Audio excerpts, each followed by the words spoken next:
비가 오고 불편한 가운데 거룩한 주일 예배에 참석하신 여러분들께 주의 은혜가 함께 하시기를 축원합니다. 사람은 누구나 그 나름대로 세계관을 가지고 있습니다. 이 세계관이 철학이며 인생관입니다. 인생관은 자기 존재의 의미를 규정합니다.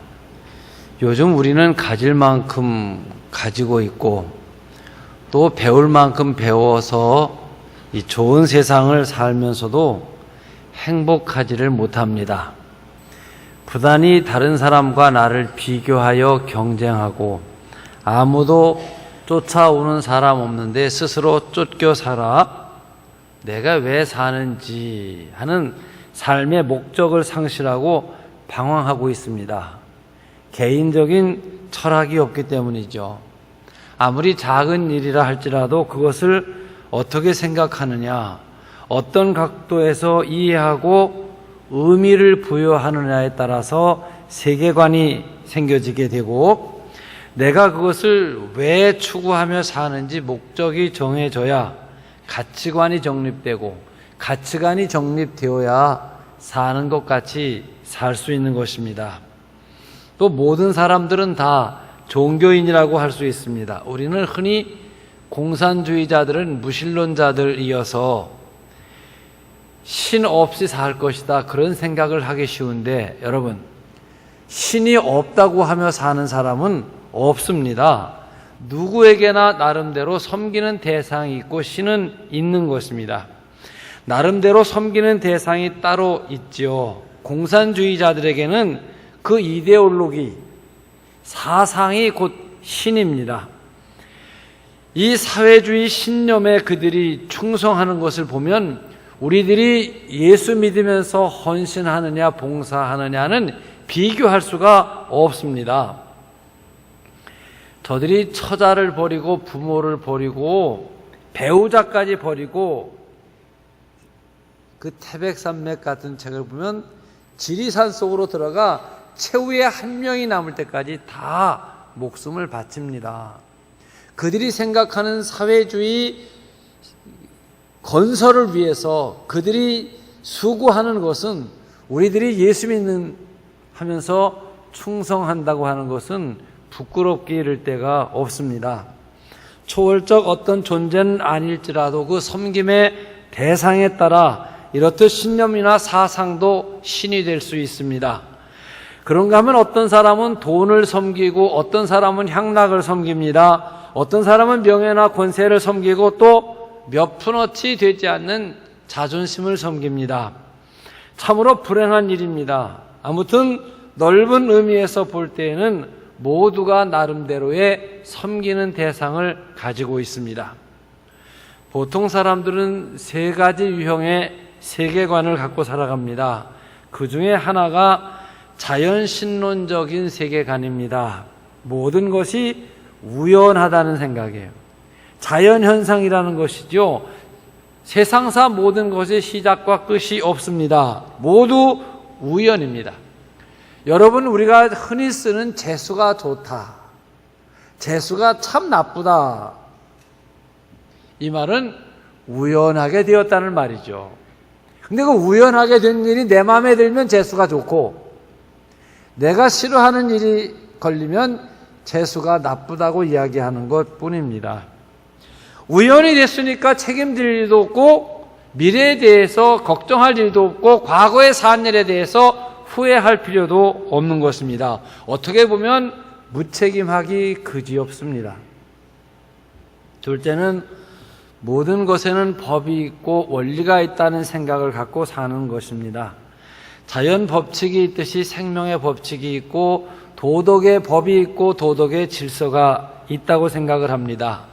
원인과 결과가 반드시 이루어진다는 인과 율의 원칙을 믿기에 내가 선하게 살면은 복을 받는다, 악하게 살면은 언젠가 반드시 벌을 받을 것이다, 이 상선벌악에 대한 생각을 갖고 있기에 막연히 하늘을 두려워합니다.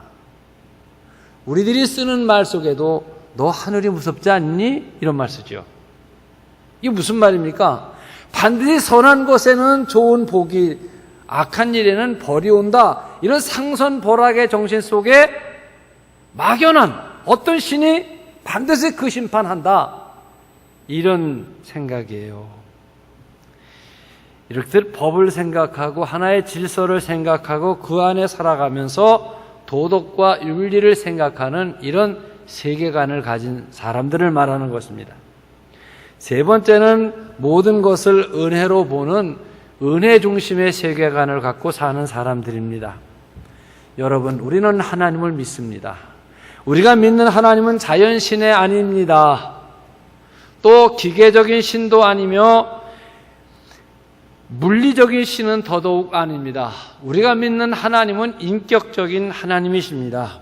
우리가 하나님의 세계, 곧 능력과 권능의 세계를 인정하고 믿는 것은 이 때문입니다. 우리는 그분의 은총을 느끼고 살고 그분의 사랑을 순간마다 깨달으면서 삽니다. 자, 여러분, 이런 질문을 한번 드릴 테니 생각해 보십시오. 여러분은 여러분이 세상에 태어난 것을 어떻게 생각하십니까? 왜 세상에 태어나셨느냐? 이 말입니다. 물리적인 어떤 이유에서입니까? 아니면 생리적인 어떤 이유에서입니까? 전에는 아이들을 많이 낳으면 창피하게 생각하던 때가 있었고, 여자분들에게 죄송합니다만은 딸들을 많이 낳으면 부끄럽게 생각하던 때가 있었고, 아들을 낳지 못하면 할 일을 다 못했다라고 여자분들이 생각하던 때가 있었습니다. 내가 왜 기집애로 태어났느냐 하면 우리 엄마 아버지가 아들 낳으려고 계속 낳아서 나는 세상에 나게 됐다, 이 얘기가 되나요? 어떤 분은 우리 엄마 아버지가 피마다 실수해서 내가 세상에 태어났어. 자, 여러분, 왜 태어나셨습니까? 우연히 태어나셨습니까? 아니면 안 태어나야 할 인생이 사바세계에 나신 것입니까? 여러분이 이 세상에 태어나 오늘을 사는 이유는 무엇이지요? 각자 자기의 인생관과 삶의 형편에서 해석을 하고 한번 정리해서 말씀해 보시기를 바랍니다. 사랑하는 성도 여러분, 우리 예수 믿는 사람들은 은총 중심의 세계관을 가지고 삽니다. 이 자연과의 관계, 우주의 역사, 선과 악의 문제, 성공과 실패의 문제, 모든 것이 하나님의 은총 안에서 되어지는 것으로 믿는 사람들입니다. 이것을 신앙적 세계관이라고도 말합니다. 이것은 모든 것을 은혜로 보는 것입니다. 칭찬을 받기도 하고 책망을 받기도 합니다. 성공하기도 하며 또는 실패하기도 합니다. 건강하기도 하고 질병에 걸릴 수도 있으며 뜻하지 않는 날벼락과 같은 사고를 겪기도 하며 사람 잘못 만나 큰 손해를 보기도 하지만 이 모든 것을 하나님께서 운영하고 섭리하신다라고 믿는 것입니다. 이런 은총 중심의 세계관을 갖는 사람들은 무엇이든지 아름답습니다. 꽃을 보면 꽃이 아름답고 사람을 바라보면 사람이 아름답고 사랑스럽고 시간 사는 것이 다 은혜스럽고 모든 것이 아름답고 사랑스럽게 보이는 것이죠. 은총 중심으로 산다는 것은 나는 아무것도 아니라는 것입니다. 내 공로가 아닙니다. 내 의도 아닙니다. 내 업적도 아무것도 없습니다. 이 자기에게 대하여 생각하기를 나는 벌써 죽어 마땅한 죄인인데 예수님의 십자가 은혜로 오늘 내가 여기 있어 주님이 살게 하심으로 산다는 생각을 갖고 사는 사람이어서 나는 아무 자격이 없다. 난 이 세상에 살 자격이 없는 사람이야. 그런데 은혜로 오늘을 살아. 이런 고백을 가진 사람입니다. 이런 사람은 나는 하나님의 은혜로 사는 사람이요. 나는 부모님의 은혜로 태어나서 양육을 받았고 나는 세상의 모든 사람들의 은혜에 빚을 지고 사는 사람이야. 늘 채무자적 생각을 갖고 사는 겸손한 사람이죠. 모든 사람에게 빚을 지고 산다는 생각을 가진 사람이 교만할 수 없지 않습니까? 한없이 낮아집니다. 그런 사람의 입술에서는 늘 감사하다는 말이 나오는 것입니다. 이런 은총 중심의 세계관을 가진 남편은 늘 자기 아내를 생각하면 고맙기가 한이 없습니다. 자기는 처음부터 부족했고 아무것도 아닌데 너무나 아내를 잘 만났다는 거예요. 내 일생일 때 가장 복받은 일이 결혼한 일이고 나는 참 장가를 잘 들었어. 생각할수록 아내가 이쁩니다. 이런 가정에 여러분 행복하지 않을 수가 없잖아요. 이런 분은 그 자식들을 보면서도 그런 생각을 갖습니다. 애가 공부를 잘하느냐, 아이들이 돈을 잘 벌어오고 취직을 잘했느냐가 아니라 이런 아이들을 하나님께서 내 자식으로 주신 게 감사하고 나한테 아버지라고 불러주는 것만 해도 너무나 고마운 겁니다. 그러니 어디를 둘러보아도 고맙지 않은 일이 하나도 없습니다. 행복하게 사는 것입니다. 이것이 은총 안에 사는 사람의 생각이에요. 그런 거 하면 여러분 스스로가 잘났다고 생각하며 사는 사람을 생각해 보십시오. 갖은 은혜와 은총 속에 다른 사람의 신세를 지고 살면서도 자기는 날마다 채권자 같은 생각을 갖고 삽니다. 참으로 불행한 사람이요, 불행을 만들어가며 사는 사람이죠. 이러한 사람은 자기 남편은 꼭 자기만 못하다고 생각을 합니다. 내 일생일 때 실패가 결혼이었다. 당신 내가 살아주는 것만 해도 고맙게 생각해. 이 여자하고 사는 남편은 행복하겠습니까, 여러분?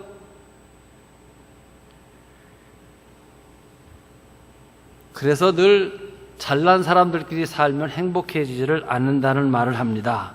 만세가 불평스럽고 짜증스럽습니다. 뭐가 그렇게 억울한 게 많은지 모릅니다.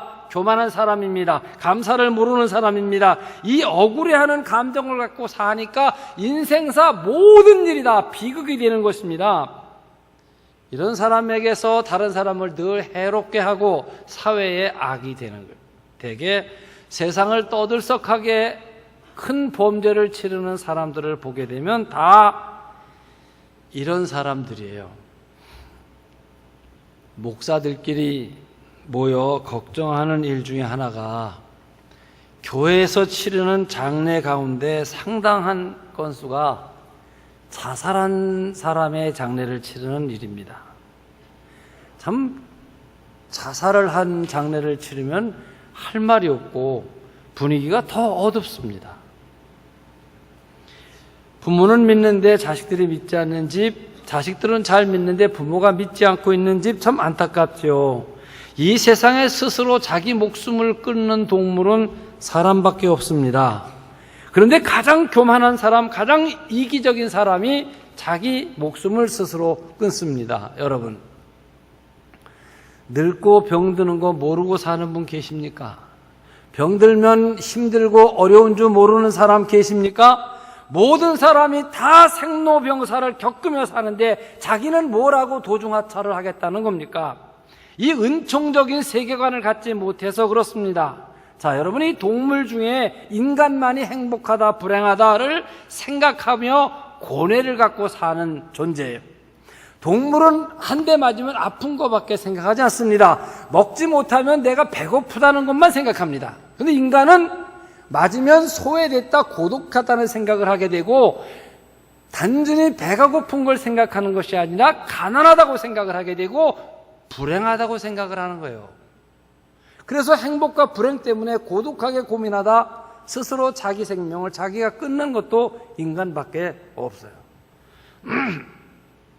인간은 슬픔을 알고 고독을 알고 불행을 알고 죽음을 선택할 줄 아는 존재입니다.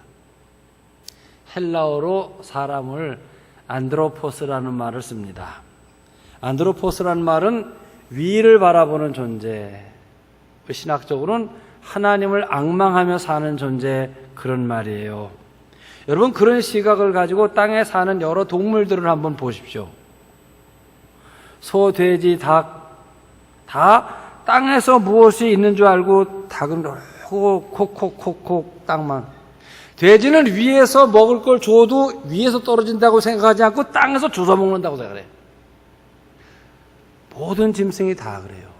그래서 제가 야곱의 그 재산 들리는 이야기를 하면서 사람은 이 눈 윗꺼풀이 움직이고 하등 동물들은 눈 아랫꺼풀이 움직여서 땅만 바라보게 되어져 있다. 사람이 눈을 뜨면 빛이 들어오고 위를 먼저 바라볼 수 있게 되어진 존재가 인간이다.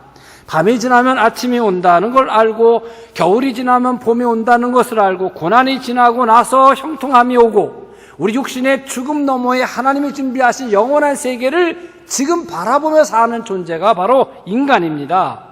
바로 하나님의 인도하심을 알고 하나님의 위로와 보살피심을 체험하며 하나님의 뜻을 위하여 살아가는 존재다. 이런 자기의식을 갖고 살아가는 게 인간입니다. 여기 50대 중반에 명예퇴직을 한 두 남자가 있습니다. 회사 형편상 아직 정년이 좀 남았는데 나갔으면 하는 눈치 때문에 억지로 일정한 퇴직을 정리하고 이제 사직을 하고 나왔습니다. 한 분은 그렇게 되어진 일이 참 못마땅합니다. 회사 간부들을 욕하고 경영진 그리고 사장님을 욕합니다. 국가 경제 정책을 다루는 장관과 대통령을 싸잡아 욕을 합니다. 젊어서는 실컷 부려먹고 회사가 잘 되고 이제 늙어 병들고 오갈 데 없는데 사람을 내쫓는다. 이럴 수 있냐? 말 들으면 또 그럴듯합니다. 이런 푸념을 한참 듣다 보면 가족들은 다 우울해지고 그 우울한 감정이 옆에 사람에게 자꾸 전달이 되어지는 것입니다. 그런가 하면 그 옆에 한 분이 계신데 이분은 정반대의 생각을 갖고 있습니다. 무슨 소리냐? 내가 이 회사에 20대에 들어와서 장가 들었고 그리고 여기서 애들 키워서 다 교육시키고 애들이 장성했고 내가 집을 갖고 잘 사는데 생각하고 보니까 우리 사장님들이나 경영진들이 얼마나 내게 고맙게 했는지를 모르겠다.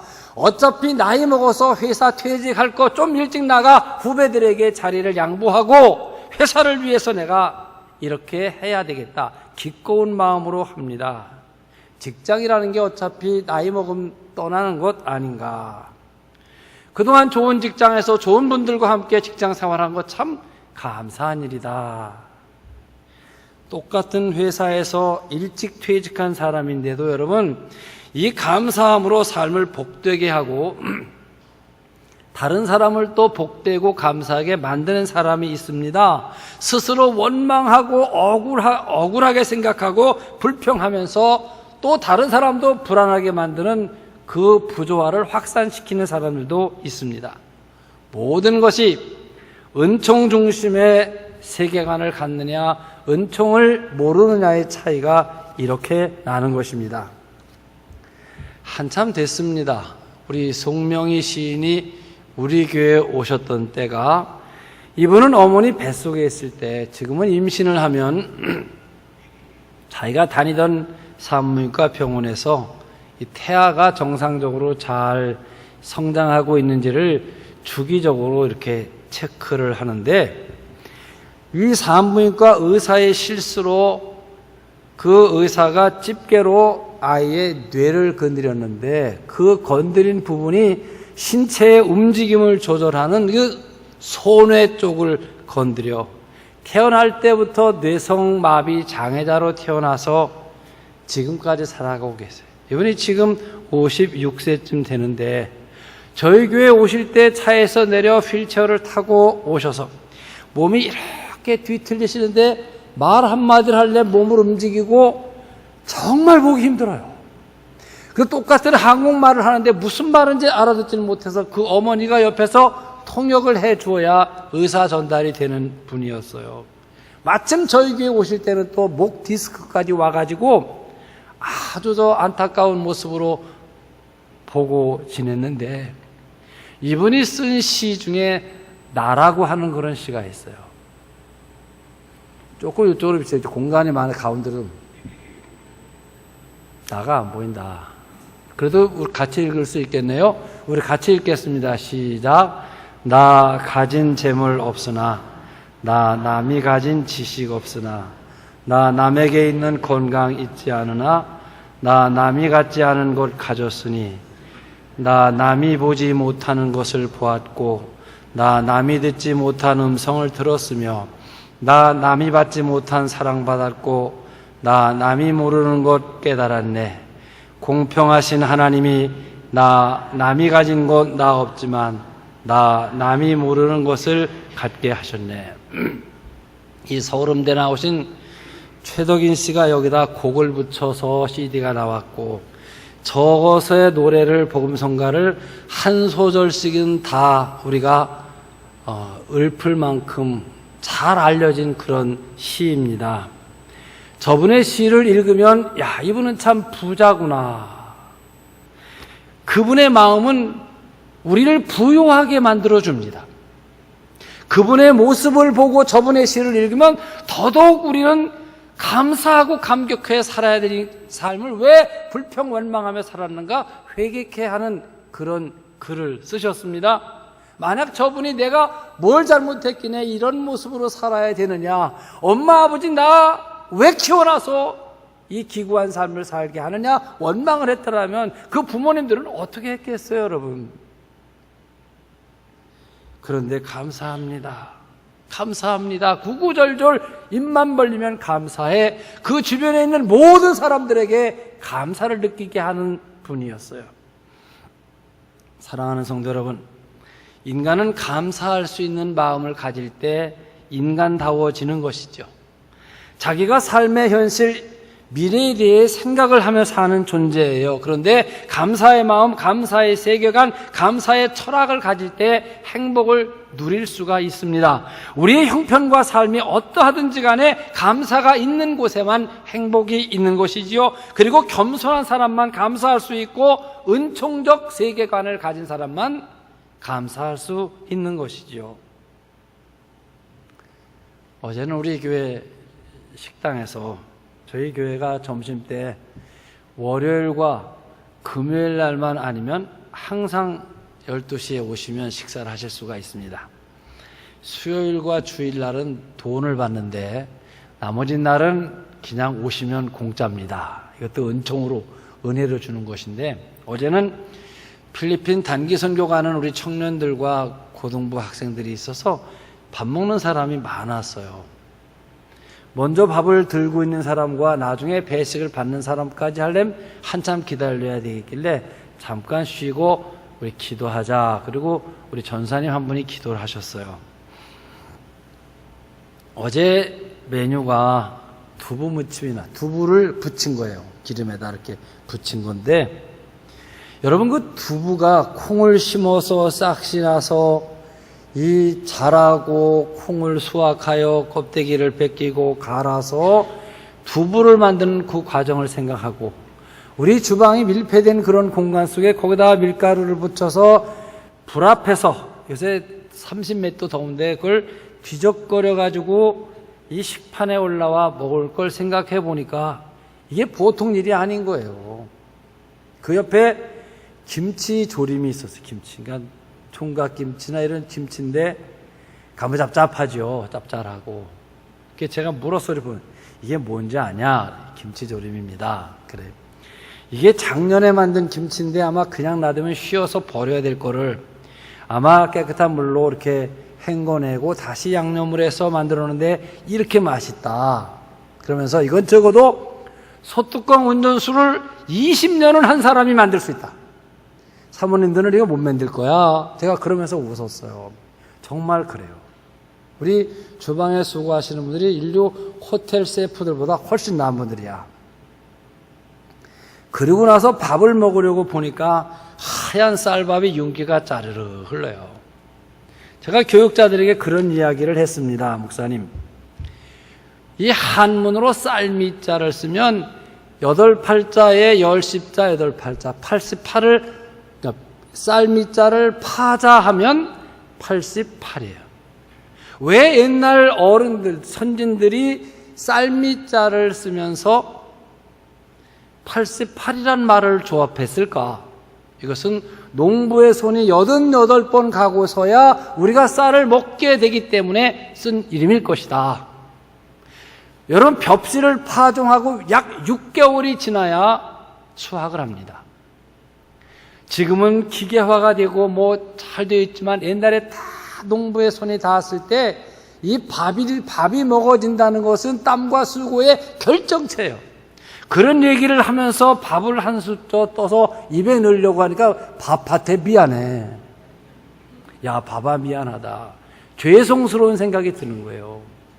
정말 밥 한 토를 아무렇게나 할 수 없는 그런 고마움을 느끼게 되더라고요. 이런 생각을 가지고 세상 모든 만사를 보니 얼마나 신기하고 여러분 고마운 일들인가를 생각해 보십시오. 어떤 중동에서 의료 선교사로 일하시는 목사님의 쓴 책을 보니까 그래. 자기가 이 의료 선교사로 중동에 나와 봉사를 하게 된 것이 자기가 어렸을 때 몸이 아주 약했다는 거예요.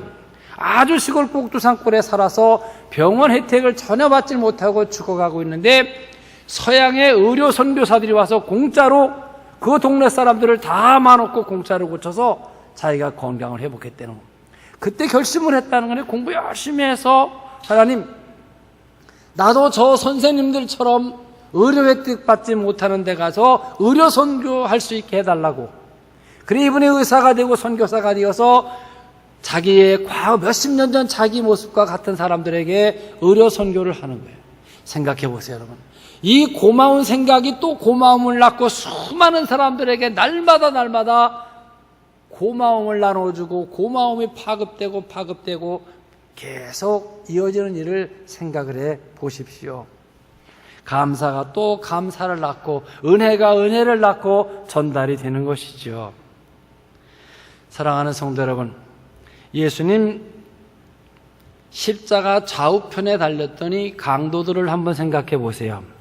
두 사람 모두가 살인 강도로 예수 옆에서 죽어가고 있는데 그 중에 한 사람은 불평하면서 억울해하고 죽어갑니다. 예수님을 향해서도 비방을 합니다. 네가 그리스도가 아니냐? 너와 우리를 구원하라. 죽어가는 그 틈에서도 예수를 비방해. 참 구원받지 못할 영혼이지요. 그런데 그 옆에 다른 한 사람은 우리는 우리가 행한 일에 대하여 상당한 보응을 받는 것이 당연하거니와 이분이 하신 일은 옳지 않은 일이 하나도 없다. 자기가 죽는 것을 당연하게 여기면서 예수님께 은혜를 구합니다. 긍휼을 구합니다. 예수님 말씀하십니다. 오늘 내가 나와 함께 낙원에 있으리라. 구원받았습니다.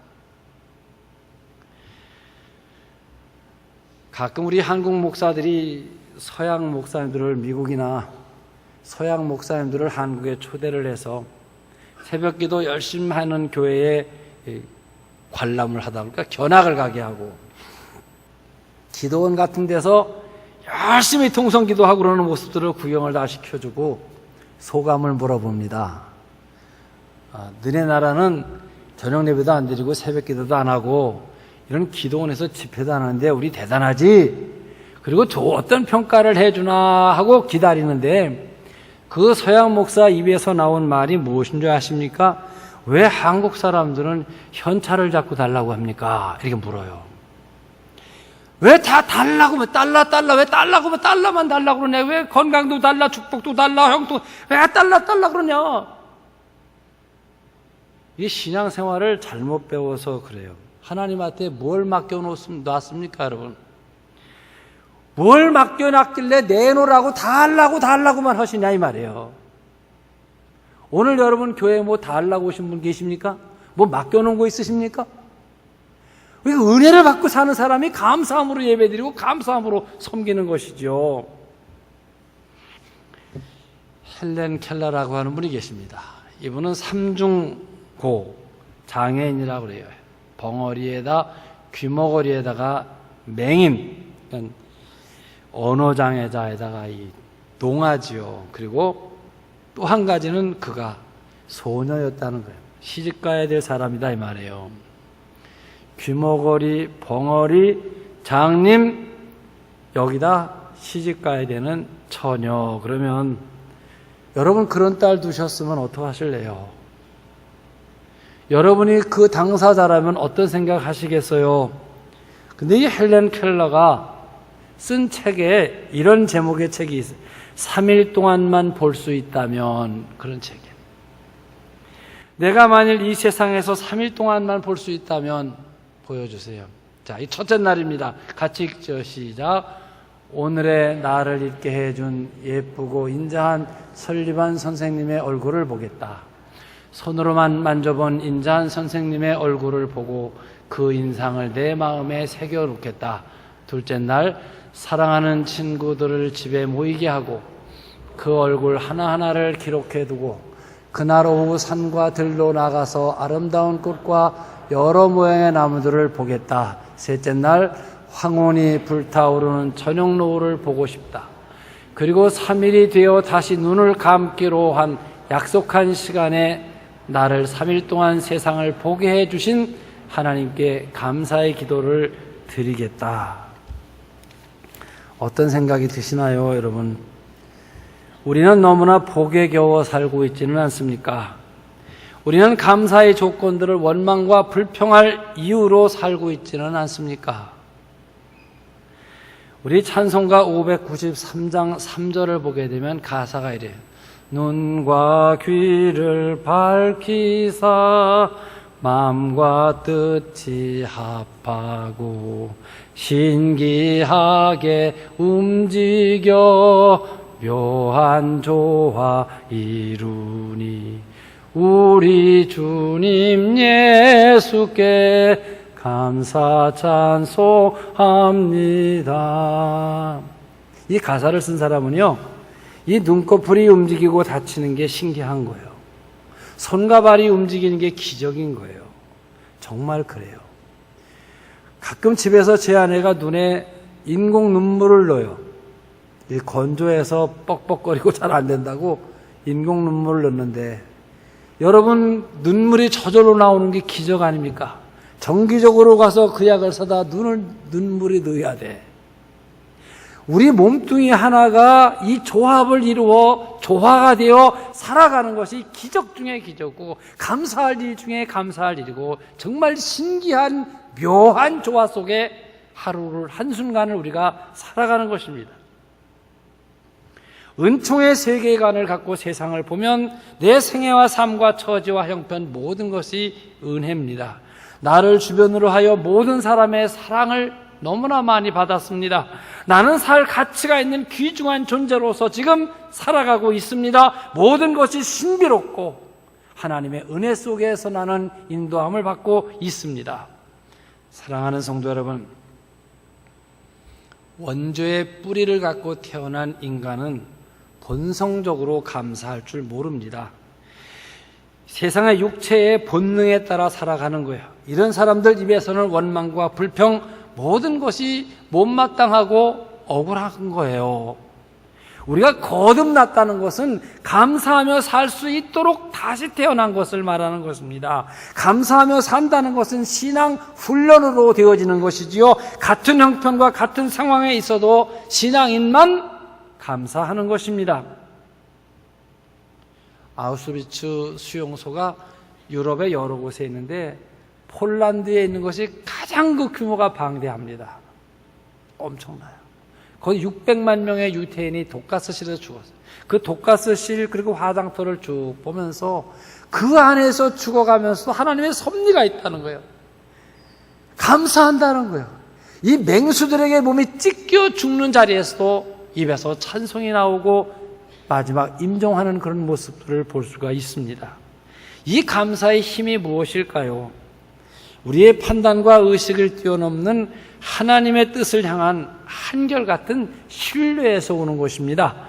아무리 절망적 상황이라 할지라도 거기에 담긴 하나님의 선하시고 인자하신 뜻이 있다고 믿기에 우리는 감사를 드리는 것입니다. 본문을 봅니다. 항상 기뻐하라, 쉬지 말고 기도하라, 범사에 감사하라. 모든 시간, 모든 형편, 모든 상황을 초월하여 어떤 경우도 기뻐하고 기도하고 감사하라. 이것이 우리를 향하신 하나님의 뜻입니다. 맥주감사절, 1년의 절반을 삼고 살고 또 절반을 시작하는 7월 1일입니다. 여러분들 감사의 신앙으로 날마다 여러분 삶이 행복해지는 삶이 되시기를 축원합니다. 기도하겠습니다. 사랑하시는 주님, 한 해의 절반을 살았습니다. 모든 것이 은총 속에 살았으면서도 감사하지 못하고 억울해하고 못마땅해하며 불평하고 살지는 않았습니까? 다시 한번 이 말씀 기억하고 감사의 신앙으로 감사하며 살아가는 저희들 되게 해 주시옵소서. 귀하신 예수님 이름으로 기도하옵나이다. 아멘.